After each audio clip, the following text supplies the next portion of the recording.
Oftentimes on the Marriage by Design podcast, we'll come out with like a midweek episode where we answer a question that's been submitted to us. But occasionally one of those questions comes up that we feel like needs to be addressed by a whole episode. Yeah. And this time we received one of those questions that we're going to talk about today. Let's get into that.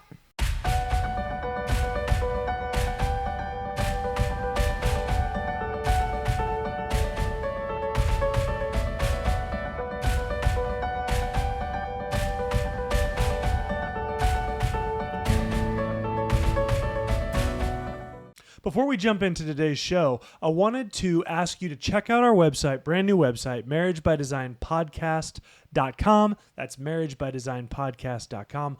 All of our episodes are available there on that website. Love to have you pop over there, follow us there, and check it out. If you have a topic that you're wanting more information on or you have questions about, you can search on our website by topic, which is a really great feature.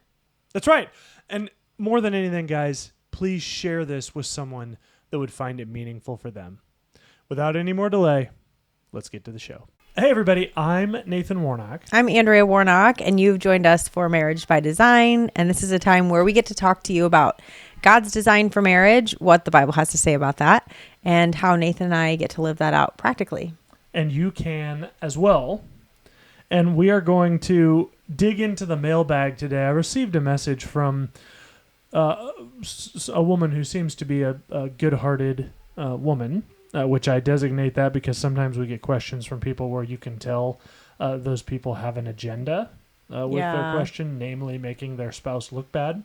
Yeah, she really wasn't. Yeah. No, in fact, she went out of her way to try and make it clear she was not trying to do that. But I think her and her spouse are having a bit of a disagreement on something, and so I want to address that. And so I'm going to read the question just as she wrote it. There's no names or anything in here, that would be specific to necessarily to her. And in fact, her question represents a question that we get a lot from couples who are just trying to navigate what does it look like to be married in a postmodern world. So here's what she writes. I was watching one of your videos and someone asked if watching a sex tape of just them and their spouse with no one else in it was considered a sin. You proceeded to answer. I will just interject here. She does not talk anymore about what our answer was to that question. So if you would like to know how we addressed that question, I would encourage you to go back and take a look at that episode, and I will link to that here if you are watching on YouTube. She continues and says, and you mentioned how sinful it was to view pornographic material and why. I was wondering, along that vein, if viewing pornographic material is sinful, then is viewing sexual content sinful, like in movies, TV series, music videos, etc.? I'm wondering if something is wrong with me and my way of thinking. Seeing a glimpse of sexual content or sexual material upsets me to no end for some reason. But my husband, he feels nothing towards it or about it unless it's graphic. She goes on to mention a movie that he had watched that, he said graphic. Didn't bother him in the slightest. That's her words. Didn't bother him in the slightest. But then he saw one particular episode of a show, and he said it was way more graphic than the film that he had watched. The film that he had watched was one that is about very sex. Graphic, I mean, yes. That's what it's about. I'm wondering if I'm just crazy sensitive and if he is having a normal reaction to such content. So what we're going to talk about today is sex, nakedness, lust, pornography, etc. But we've talked about all of that in the past. I want to talk about it more in what we might call, how you can have a candy bar, babe. And the candy bar can be king size. It can be normal size. But the little tiny ones that nobody actually wants? What are those called? Fun size. What are we talking about here? Fun size. So the question is, and Andrew and I don't necessarily agree on all of these things, so we're going to have some interesting back and forth. The question I'm going to pose is fun-sized pornography more acceptable than pornography? And you're talking about in small doses, not necessarily what someone looks like. Sure, which was part of her question, right? Like, right. In a movie or a TV show, it's not like porn. The woman's just not wearing a shirt for 45 seconds. Or they're both clothed, but there's a 20-second clip where they're moaning and making noises and obviously having sex. Sure. Or in the shower to get any number of things, right? So the question is non-pornography acceptable or soft. not acceptable? Yeah. I hate that term soft core porn, which we can talk about for a minute, because I feel like it's when we call candy bars fun sized, like it somehow changes what it is, a little tiny candy bar that nobody wants. Soft core porn is like somehow different than hard. It's a gateway porn. drug. That is probably actually a better description for it. So that's the question I want to talk about a bit.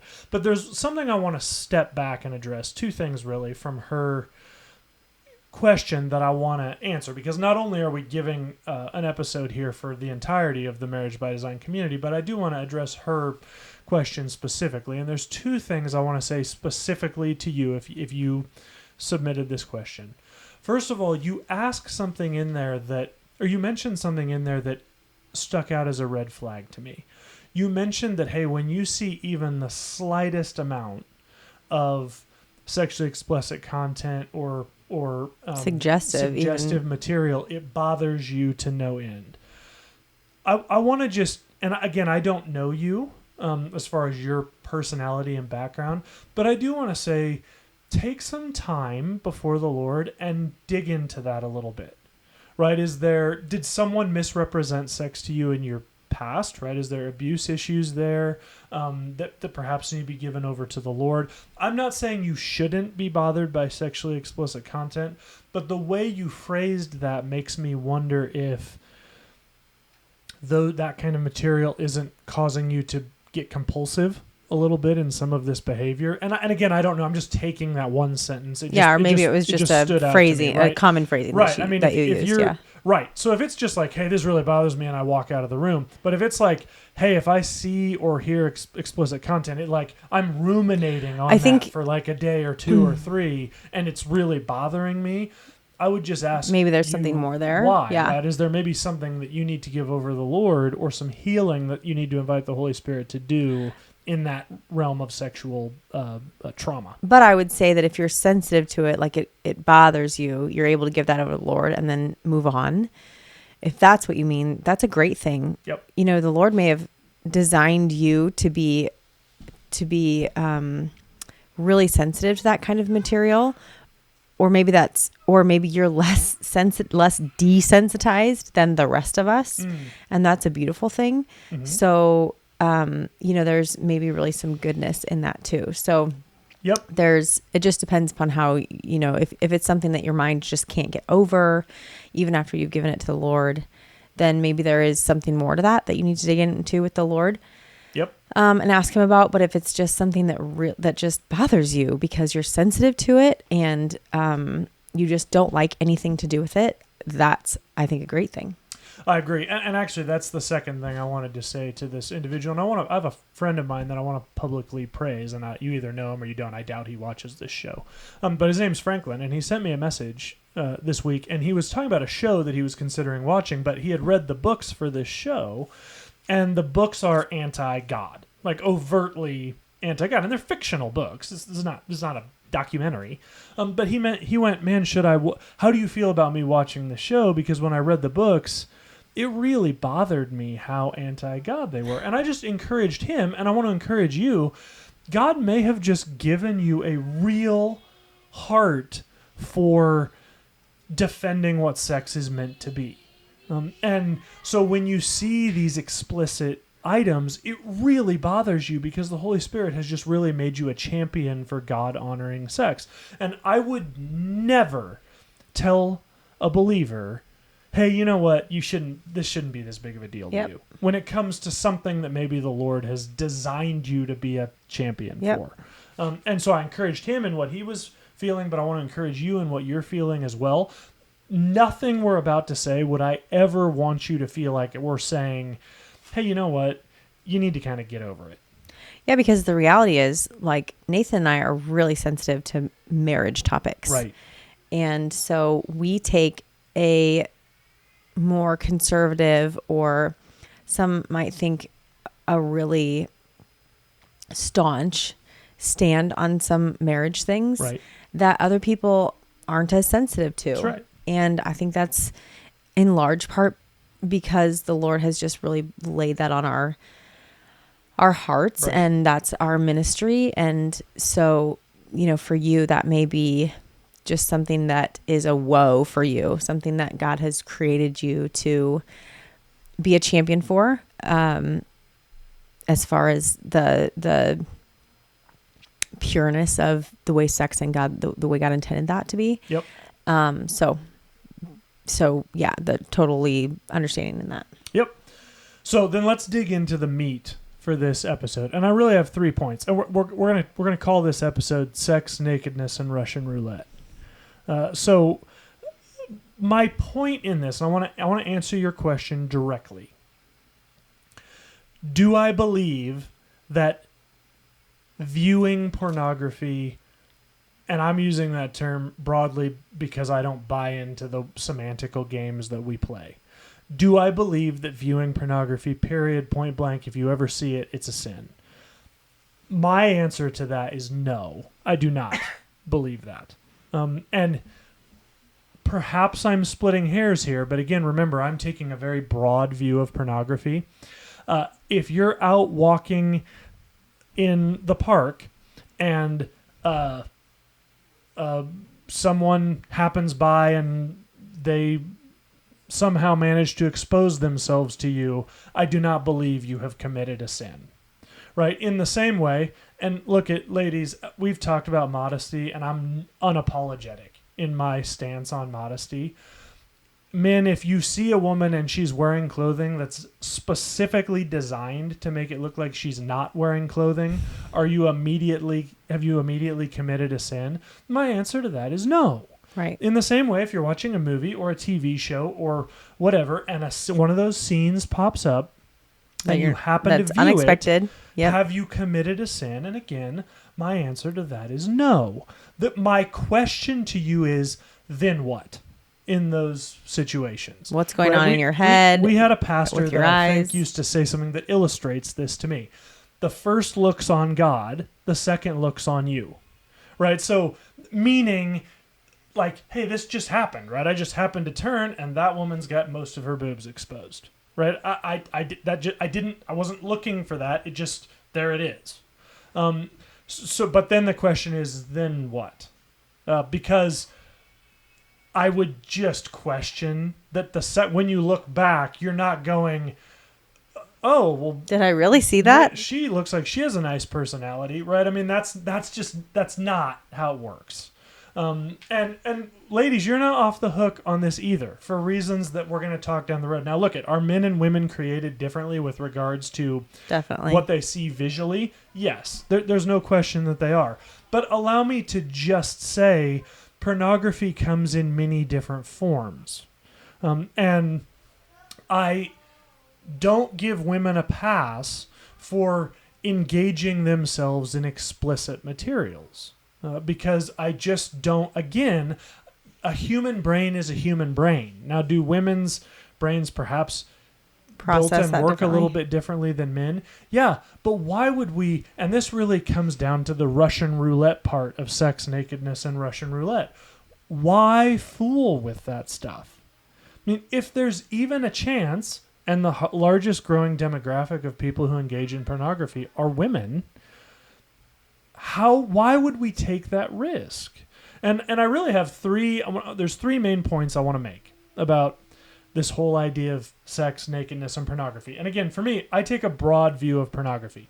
I don't know how many people would be okay if their husband or wife was like, well, yeah, but I only look at porn in like 10-second increments. Right? Like, would anyone buy that excuse if their spouse was like, or would you to your spouse be like, you know what, as long as it's only in 10 or 20-second increments, it's fine. Like, you just do what you want to do. Right? And yet we take these moments, and again, we can use this term softcore porn, but you know what they called softcore porn 10 years ago? Porn. Sure.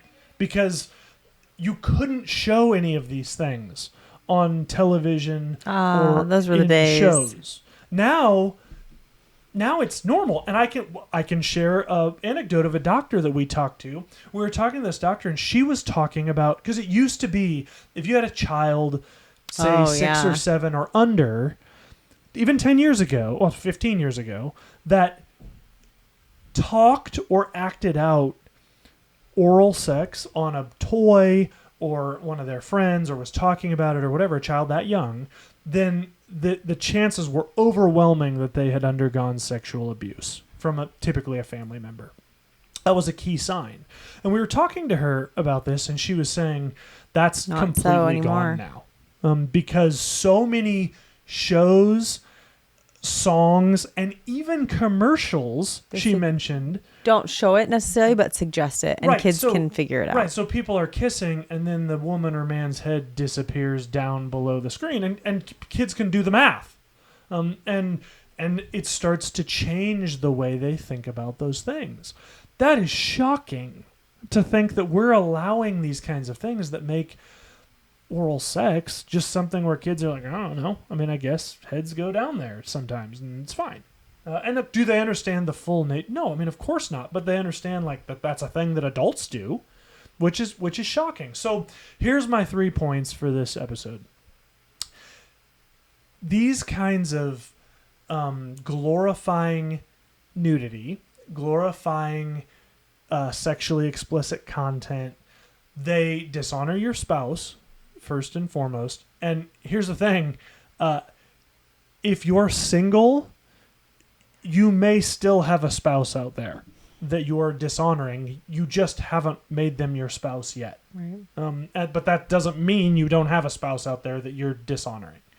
And if you think that's ridiculous, then just try and put yourself in a situation where you're sitting down with your spouse and you're going back and telling them about dating, when you're dating them, and you're going back and telling them about every sexually explicit encounter you've had in the past, and think about what your mindset's going to be. I guarantee it, unless you're a sociopath, that your mentality is going to be, this is really embarrassing that I have to tell my spouse about all of this stuff that I've done. Like, maybe it's fine. Maybe your spouse is like, I don't care about any of that. That was from the past.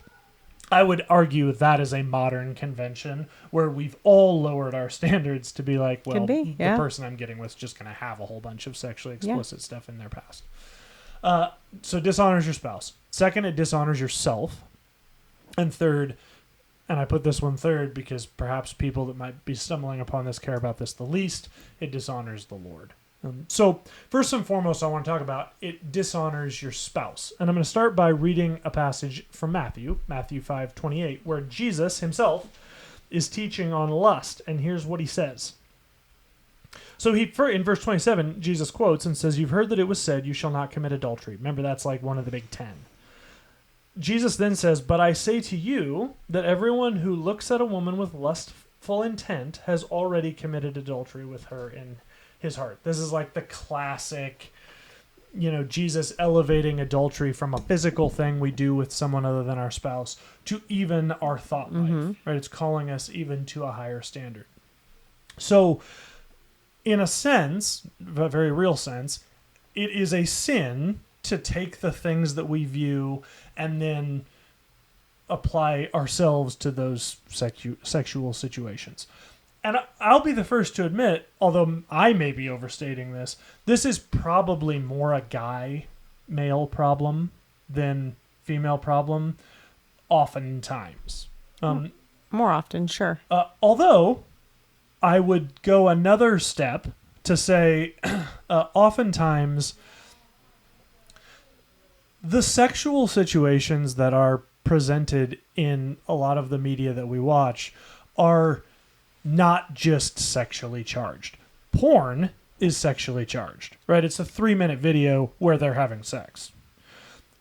Porn in TV shows, oftentimes songs in short form, movies, all of that, is almost always a coming together of the perfect amount of romanticism, right? They have been Oh, the through Nicholas this, Sparks they've thing, been Nathan? through this. Well, I don't even just mean that. I They know just you don't. went on a shooting spree, and she almost died, and he rescued her, and my spouse won't even take the frickin' trash out, and this guy rescued her from dying. And so how does it culminate? Well, it culminates in her giving herself to him, and him being manly, and it creates this situation of the perfect sexual atmosphere. So how does that dishonor my spouse? Well, for both men and women, this lead up to sex and the sex itself in a lot of this media, it presents what I would say is a Fantasy. uncharacteristic A fantasy. fantasy of Yeah, and sex and relationship. probably women are more likely fantasizing about the romanticism of it, and men are more likely fantasizing about the physicality of it. Right. So let me get real practical here, because I think what you just said makes my point for me. The problem is, and we've talked about this with guys for a long time, we're going to come back to it when we talk about sex dishonoring yourself. We've said forever, pornography changes the way you think about sex. So when you spend time seeing pornography, you start thinking about sex in those terms. So, you start seeing, or you see sex this certain way, rough sex, right? Like, oh man, this would be great. Well, my spouse isn't into that. And what happens? You start getting aggravated at your spouse that she won't fulfill this fantasy that you have because you've been seeing this thing. What are you laughing about? Oh, our kids aren't that far away, so I'm wondering what sort of conversations we're going to be having after this episode. Or secondarily, from the female standpoint, and you just hit it, you're now comparing your spouse to this romanticized idea of a man. And it's becoming part of the equation, right? Well, I wouldn't have any trouble submitting myself sexually to my husband if he was like that guy. And whether you mean to or not, you start going, well, but he's not that guy. Mm-hmm. Gross. Mm-hmm. And you've changed the way you think about sex within your marriage. Which then, and I'm fully convinced, I'm on the record saying that I'm not sure Christian husbands and wives actually have a clue about sex in marriage. I don't think wives do. I don't think husbands do. And when we talk about what the Bible says about marriage or about sex, everybody wants to argue that, well, if you take every third letter in context on the fourth Sunday of the new moon, it actually means something it frankly doesn't mean. And so we've changed it because we need the Bible to fit our narrative. Otherwise, sex in our marriage is really awkward. Instead of really asking the question about, is the sex within our marriage God honoring? And the problem is, I feel like we've allowed so many people to start painting what sex is. I mean, now we're talking about bite-sized sexual content in almost everything that we view.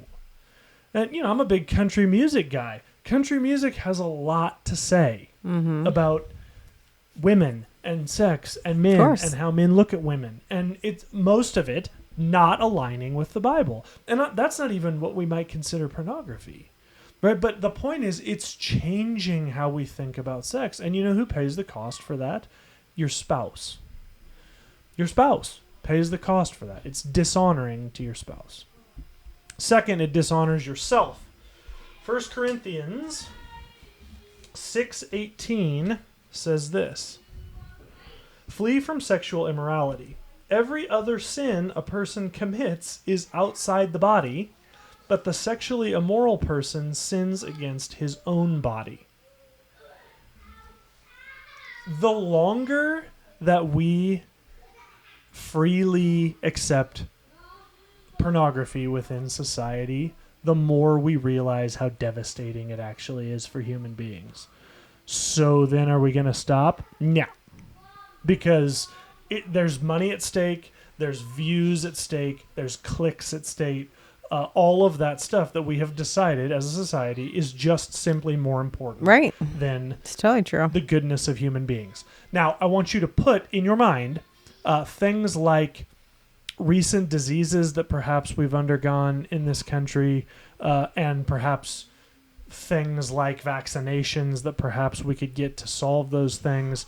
And even if you don't want to think about the big, bad, ugly one, just think about the flu every year, all right? Just put that in the back of your mind, because I'm going to tie back around to this in a minute. I want to read you just a few of the effects of pornography on the human brain. Notice, I'm not saying on the male brain, because as far as they can tell, pornography actually changes men's and women's brains equally. Mm-hmm. Okay, so here's what it does. According to research, frequent pornography consumption significantly affects the brain by altering its reward pathways, leading to desensitization to normal sexual stimuli, impacting decision-making abilities, and potentially causing issues with motivation and impulse control, particularly when viewed excessively, as it can trigger a large dose of dopamine, the feel-good neurotransmitter, creating a cycle of dependence similar to other addictions. Now, I'm going to come back to this in a second, because when you read this or hear this, it's easy to go like, well, yeah, if you're looking at pornography frequently, then you're going to have these effects. That's right. So here's some key points. The dopamine surge is what causes the addiction, right? It's the same thing that addicts who get addicted to drugs or alcohol or these other things become addicted to. It's like technology. Too. Or technology. That's exactly right. So repeated exposure to porn actually alters the brain's reward circuitry, making it more sensitive to the stimuli presented in pornography and less sensitive to natural sexual stimuli. Mm-hmm. So this actually can kill your natural sexual drive and replace it with a drive that's driven by things other than human interaction. Of course, there's the potential for addiction. It has an impact on sexual function.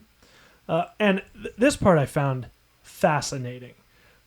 There's cognitive effects. So it actually deteriorates the pathways in the front part of your brain, which is responsible for decision making and impulse control, which potentially affects cognitive function. So it actually, your ability to decide right from wrong, and your ability to think clearly about the shoulds and should nots of your life, pornography actually deteriorates those pathways. So when we listen to this, we go, well, yeah, if you're looking at a lot of porn, well, how do we define a lot of porn? Well, a lot of these studies define it as any sexually explicit material that's viewed more than 3 times a week. So, again, there's no like, well, as long as we're just all viewing porn in 20-second increments, it's all good, right? I mean, this is, if it's for 2 seconds, it's porn, right? You're anything that is allowed into your brain through your eyes, porn. Or ears. Or ears. That's right. So reading books that have explicit material in them, shows, movies, songs, the whole deal. Anytime that's being allowed in, that's considered part of this increment. I would submit to you that if you watch very many shows or movies a week, you're exceeding the excessive porn level, according to this study. You even have to be careful with commercials. Totally. We were watching football the other day. Well, we weren't watching. It was on. Football was on the other day. And I was shocked at some of the commercials that were on. I remember 30 years ago, my grandparents used to mute the commercials during a commercial break. And I chuckled then that they did that. And actually, I chuckle now. But, commercials 30 years ago were nothing comparatively. Right. What are they going to be 30 years from now? But anyway, there's a commercial on during a football game about some sort of full Monty show, and the football game is, my kids are it just drives me nuts. And sadly that's a something that they're seeing. Right. No, that's exactly right. So so the question is, why would we, again, to take you, remember I mentioned the flu and the vaccines. Statistically, when you look at the number of people who the flu makes sick every year, like deathly sick, it's a very small percentage of the population. Yet we make a massive deal about getting vaccinated because, man, if even there's a small chance that someone's going to get sick or die, we need to take care of that person. If you're sort of an anti-vax person, then let's take a look at those people. We completely get rid of vaccines, if you're looking at the world from that standpoint, because these vaccines can have all of these various effects. Well, statistically, at least at this point, those effects seem to happen to a relatively small group of people. But again, we're going, well, I know, but even if it's a small group of people, why would I take that risk? When you play Russian roulette, it's this game that's made famous in a lot of movies where you have a revolver that has a 6-bullet chamber and you put 1 bullet in and you spin it and you close it and everyone stands around in a circle and you put the gun at your head and you pull the trigger. 5 out of the 6 people that play Russian roulette works out great for those people because they pull the trigger, nothing happens, and they walk away. The 6th person dies. So if I were to come to your home and say, hey, you want to play Russian roulette? Almost everyone would say what? No. No, because there's a chance you're going to die. Well, statistically, that's what, like a 17 or 18% chance? And we'd go like, okay, well, that's a really low chance. But of course, none of us would take that risk. So why take the risk with regards to pornography? Why take the risk of dishonoring your spouse? Why take the risk of dishonoring yourself, allowing your brain chemistry to change? Why take the risk of decreasing your sex drive within your marriage, where God not only has provided for that opportunity, but actually encourages it throughout the Bible? Why take the risk that watching something on TV, listening to something is going to decrease that natural drive within your marriage? Why dishonor your spouse that way? Why do it? And so when I read a question like what was presented to us, if I were able to talk to her husband, that's what I would say. Why take the risk? I mean, the third point is it dishonors the Lord. The Lord made sex for a specific purpose. Well, He made nudity for a specific purpose. And the Bible's pretty clear about that. Yeah. And in this specific circumstance that we're talking about, the wife is saying, I don't like this. Right. So it not only dishonors your spouse for the reasons we've talked about, it overtly dishonors her. And that alone should be enough to say, that alone should be enough to say that even if you don't believe that it's a sin issue, like then that alone is enough to say, I'm not going to have anything to do with it then. Right. Go back and watch our episode on the me mentality, because that's what that is. Right. Right. Like, well, it's her thing. I want to do what I want to do. That's putting you first, which is dishonoring your spouse. You know, with this whole dishonoring the Lord, we often think of porn and any sort of sexual material as dishonoring to the Lord because maybe it's arousing something within us or making us romanticize something or whatever. Right.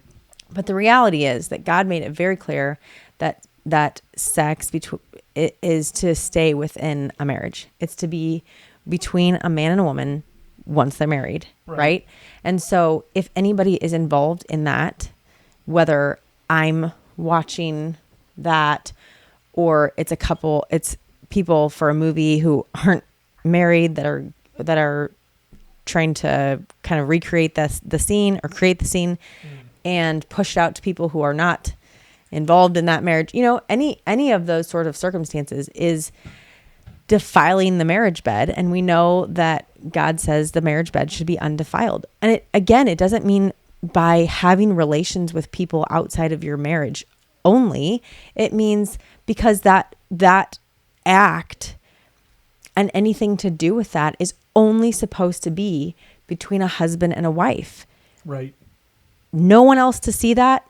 No one else to create it for others to see it or create it for any sort of reason, people who are unmarried, even if you're just pretending, it doesn't matter. It's supposed to be something that stays within the marriage, and that's it. And so it's dishonoring to the Lord, maybe it's not stirring up anything within you to see a sex scene or hear it or whatever, but it's not yours. It's not yours. So that's dishonoring to the Lord. Right. Yeah. I mean, at the end of the day, I couldn't say any better myself. I mean, that really is why all of these things are wrong. And again, I'm not talking about, oh shoot, I accidentally saw something, but then honor your spouse, honor yourself, and honor the Lord, and flee from that. Right. Look away. Right now, and if it stirs something up, then right.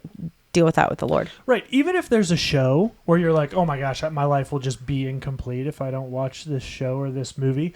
There are so many resources out there right now that say, hey, episode 3 from the 2:40 mark to the 3:15 mark in that episode, there's nudity. We do this with one of our kids. There's been a couple movies over the years that we've allowed him to watch, but that we know have one scene or whatever that we don't want him to see. And so we are very clear about when those scenes are, and we stop the movie and we make sure we get past that part and we start the movie back up, Yeah. And let me just, because I feel so seriously about this. If you're rolling your eyes right now when I say, hey, you could look this up and then you would know exactly how to skip it, man, that's a really low bar. Like, you don't even respect your spouse enough to Google something on the phone you might be watching this episode on or listening to this episode on, and then implement that in. That's one of those things that just, man, if you can't even meet that bar, I don't really know what to tell you. Like, you need to take that to the Lord, because we ought to be going to the nth degree to honor our spouse when it comes to